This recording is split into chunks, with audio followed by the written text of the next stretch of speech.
أعوذ بالله السميع العليم من الشيطان الرجيم بسم الله الرحمن الرحيم القارعة ما القارعة وما أدراك ما القارعة يوم يكون الناس كالفراش المبثوث وتكون الجبال كالعهن المنفوش فأما من ثقلت موازينه فهو في عيشة راضية وأما من خفت موازينه فأمه هاوية وما أدراك ما هي نار حامية.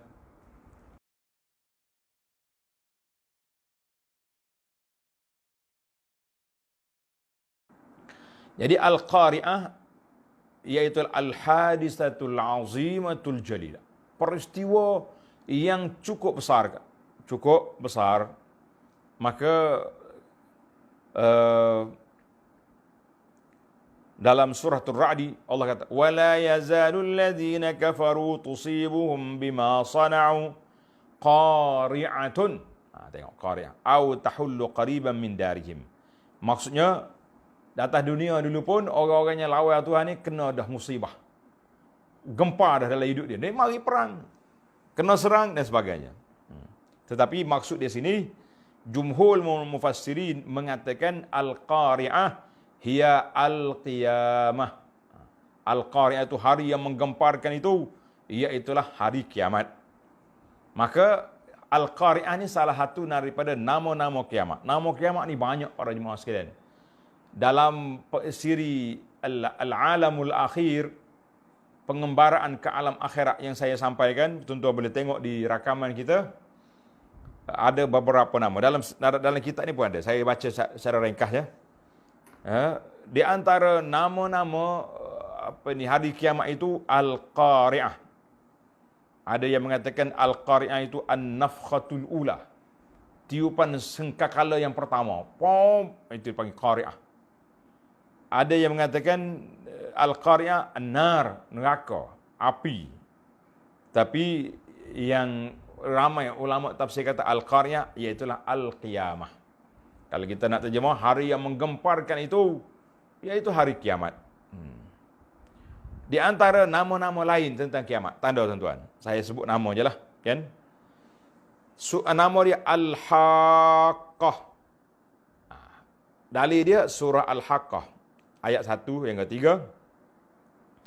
Yang kedua nama dia At-Tammah.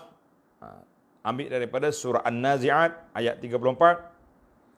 As-Sakhah surah Abasa 33.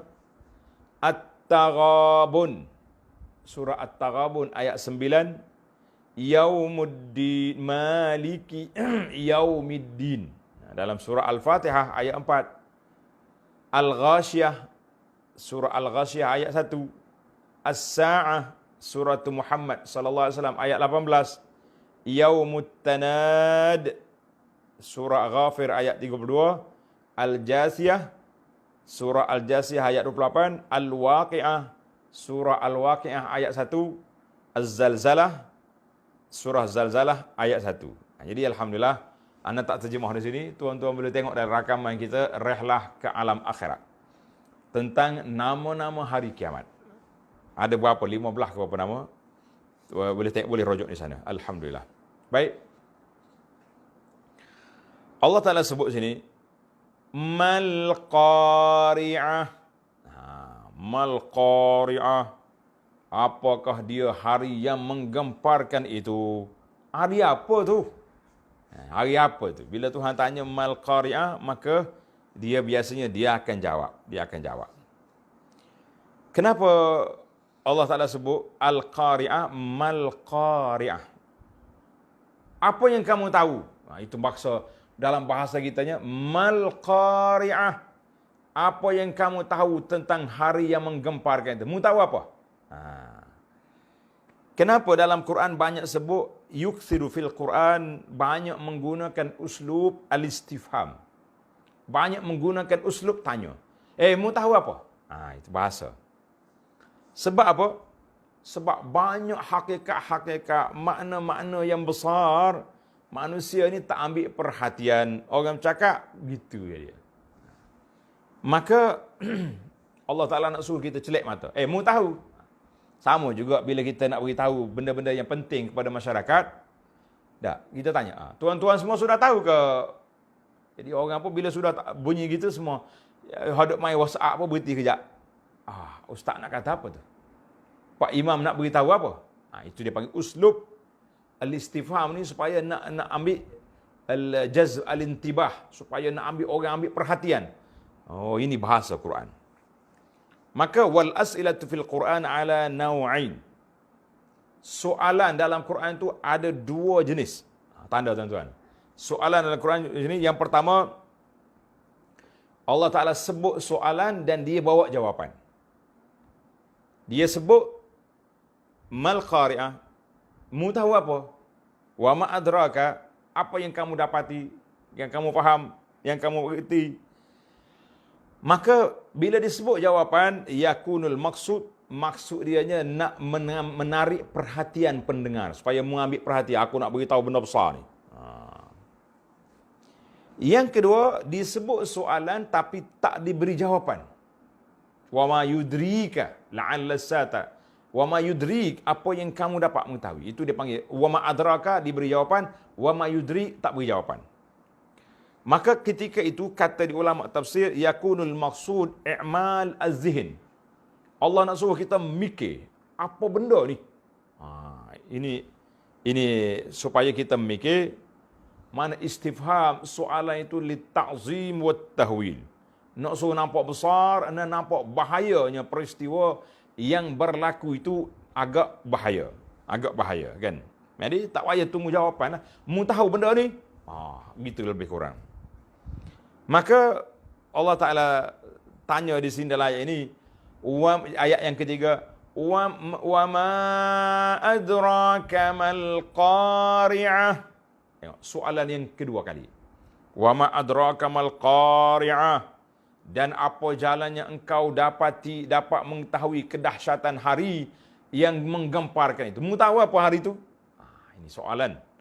Maka sebagaimana kata di Syekh Sufyan bin Uyainah rahimahullahu taala, bila Allah tanya-tanya wa ma adraka, diberi jawapan, wa ma yudrika, maka tidak ada jawapan. Tetapi yang tidak ada jawapan itu, kata di para ulama, li'mal fikri wa tahrik az-zihn.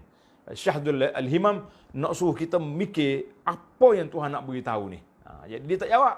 Tapi kita sendiri terpaksa kena mencari jawapan dan mencari apakah yang nak disampaikan oleh Allah Subhanahu wa taala kepada kita. Jadi tak boleh kita baca Quran, kata orang mururin kiram, lalu gitu saja.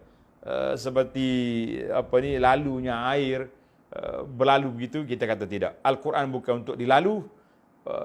Al-Quran untuk dihayati dan ditadabbur serta diamalkan. Itu maksud Al-Quran. Tidak dinafikan baca Quran walaupun tak faham boleh pahala. Naam, kita kata ya. Tapi besar maksud dia, objektif dia nak suruh kita faham. Wa ma adraka mal qam, bermakna ma a'lamaka. Apa yang kamu tahu? Apa yang kamu faham? Supaya Al-Qari'ah itu satu benda yang menggemparkan di luar kemampuan kamu nak mikir. Ini orang buat ni, gambar-gambar kiamat dalam filem-filem, itu gambaran hak dia buat je. Gambaran syurga. Syurga ni, comel. Macam duduk dalam syurga dah. Siapa kata? Kerana itu, Nabi kita sallallahu alaihi wasallam telah beri peringatan. Allah Ta'ala berfirman dalam hadis kursi, a'dattu li'ibadil mu'min, aku dah sediakan kepada hamba aku yang beriman, mala ainun ra'at, wala uzunun sami'at, wala khatara ala qalbi bashar. Perkara yang tak pernah mata tengok, tak pernah telinga dengar, tak pernah khayal dalam hati kita. Kalau kita khayal tu bukan syurga lagi tu, masya-Allah, tabarakallah. Mana kalau kita khayal setara mana pun tak nampak, tak jadi. Jadi oleh kerana perkara ini perkara benda ghaib, benda yang kita boleh tahu melalui jalan wahyu semata, maka kita tunggulah wahyu bagi tahu. Ataupun kalau tak ada jawapan dalam ayat ini, dia ada dalam surah lain yang beri jawapan. Tapi di sini ada beri jawapan. Hari yang menggemparkan itu apa dia? Tanda tuan-tuan. Ayat yang keempat. Yauma yakunun nasu kal farashil mabthus. Hari itu ialah hari kiamat. Hari manusia menjadi seperti kelkatu yang berkeliaran. Macam katu keluar daripada lubang dia lepas hujan, apa jadi? Berkeliaran. Tak tahu nak gimana. Tengok dalam nota 1850. Ayat ini dan ayat yang berikutnya menggambarkan kedahsyatan yang menimpa manusia dengan sebab kegemparan itu. Oh, manusia ni huru-hara masa tu. Samalah seperti kelkatu yang terbang berkeliaran dengan tidak tentu arah dan juga menjadikan gunung ganang yang sedemikian besar dan kuat berterbangan seperti bulu di busur. Maknanya bulu di anak panah. Tak tahu nak gimana. Allahu Akbar. Maka di sini kita nampak macam yauma yakunah itu macam jawapan. Jawapan kepada soalan mal qari'ah. Apa itu al-qari'ah? Tetapi yang zahirnya bukan jawapan. Sebab apa? Soalan tadi dia tanya tentang al-qari'ah ay haqiqatuh. Apakah hakikat kiamat? Hakikat kiamat. Ayat ini Allah Ta'ala gambarkan ba'd al-hawadis. Sebahagian daripada perkara yang akan berlaku pada hari kiamat. Manusia tu keluar macam kelkatu, tapi banyak lagi benda lain.